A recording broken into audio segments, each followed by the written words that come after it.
దేవునికి స్తోత్రం. మన ప్రభువును రక్షకుడైన యేసుక్రీస్తు వారి నామంలో అందరికీ ఉదయకాల శుభములు తెలియజేయుచున్నాను. ఈరోజు దేవుని వాగ్దానము ఫిలిప్పీ పత్రిక 3వ అధ్యాయము 8వ వచనము. నిశ్చయముగా నా ప్రభువైన యేసుక్రీస్తును గూర్చిన అతి శ్రేష్టమైన జ్ఞానము నిమిత్తమై సమస్తమును నష్టముగా ఎంచుకొనుచున్నాను. మన జీవితాల్లో మనము శ్రమల్లో కృంగిపోయినప్పుడు, ఇబ్బందుల్లో ఉన్నప్పుడు, బాధలు మనల్ని కబలిస్తూ ఉన్నప్పుడు మనం ఏమనుకుంటామంటే, ఏమీ చేయలేకపోతున్నాను, నా వల్ల ఏమీ కావటం లేదు, ఇతరులకు కూడా నేనేం ఉపయోగపడట్లేదు, నా జీవితం పనికిరానిది అయిపోయినట్టు ఉంది అని బాధపడుతూ ఉంటాము. అయితే ఆ బాధల్లో మనము దేవునికి దగ్గరగా ఉండగలము. ఆ బాధలో మనము మామూలుగా ఉన్నదానికంటే కూడా దేవునితోటి ఎక్కువ సమయం గడుపుతాము. అలాంటి సమయంలో ఎక్కువగా మండుతూ ఉంటాము. మనము ఇదంతా అయిపోయింది, అంతా నష్టంగాని భావించుకుంటాం. కానీ నిజానికి బాధలో ఉన్నప్పుడు మరి ఎక్కువ భారంతో ప్రభు దగ్గరికి మనము చేరగలము. వస్తువులు దగదగా మెరవాలంటే కొంత ఖర్చు అవుతుంది. కాంతి జనకాలు ఉంటే తప్ప కాంతి పుట్టదు. వెలిగించని కొవ్వొత్తి వెలుగునియ్యదు. మంటలేనిదే తళతళలు లేవు. అలాగే మనం అగ్నికి ఆహుతైపోకుండా ఇతరుల్ని వెలిగించలేము.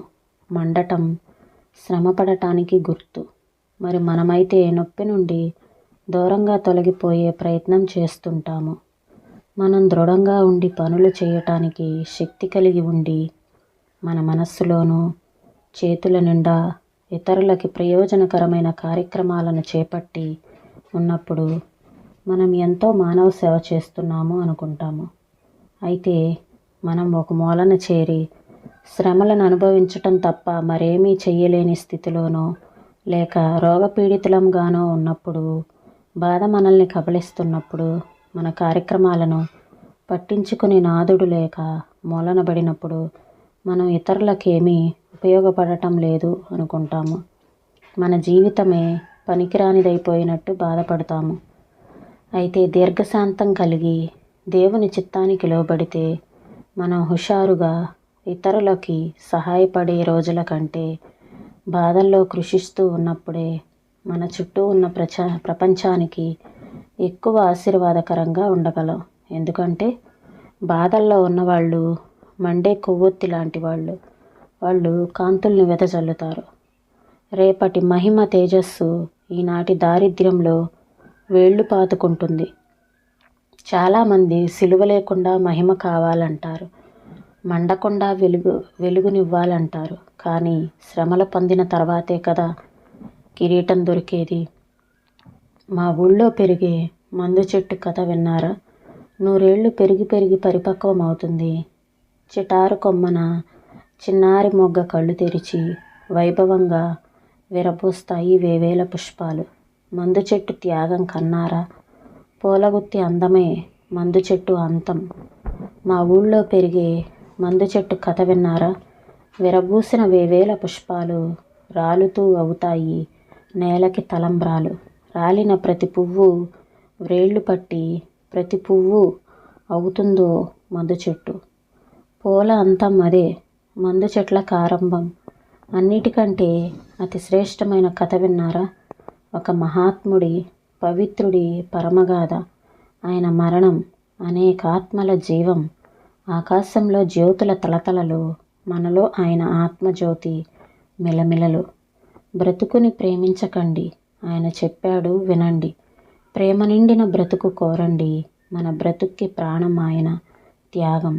ఆయన భరించిన నష్టం మనకంత లాభం. ఆయన కన్నీళ్ళు మన చిరునవ్వుల కాంతులు.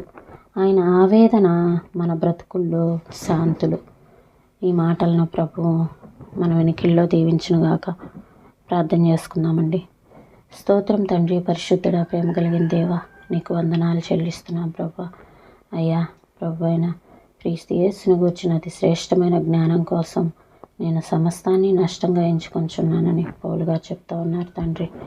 దేవా, నా తండ్రి దేవా, మేము బాధల్లో ఉన్నప్పుడు, కృంగిపోతూ ఉన్నప్పుడు, కృషిస్తూ ఉన్నప్పుడు మేము ఎక్కువగా ఎవరికి ఉపయోగపడలేకుండా, ఏమి చేయలేకుండా కృంగిపోయామనుకుంటాం. కానీ అలాంటి వాళ్ళు ఎక్కువ ఆశీర్వాదకరంగా ఉండగలరు అని మీ మాటలు తెలియపరుస్తూ ఉన్నాయి. ఎందుకంటే బాధల్లో ఉన్నవాళ్ళు మండే కొవ్వొత్తి లాంటి వారు అని తెలియపరుస్తూ ఉన్నారు ప్రభా. అయ్యా దేవా నాయన, మమ్మల్ని ప్రేమించి మా కోసం మీ బ్రతుకును త్యాగం చేసిన తండ్రి, అయ్యా మీరు భరించిన నష్టం మాకెంతో లాభాన్ని చేకూర్చింది ప్రభా. మీరు చిందించిన కన్నీళ్ళు మా హృదయాల్లో నాయన ప్రభా, మా మనస్సుల్లో చిరునవ్వులు చిందించాయి తండ్రి. మీ ఆవేదన మా బ్రతుకుల్లో శాంతిని నింపింది ప్రభా. అయ్యా నీకు వందనాలు చెల్లిస్తున్నాను తండ్రి. ఈ ఉదయకాల సమయంలో నా తండ్రి కృంగిపోతూ ఆయన లేవలేని పరిస్థితుల్లో బాధలో నలిగిపోతున్న వారిని మీరు జ్ఞాపకం చేసుకోనండి. వారికి విడుదల దయచేయండి ప్రభా, సహాయం చేయండి.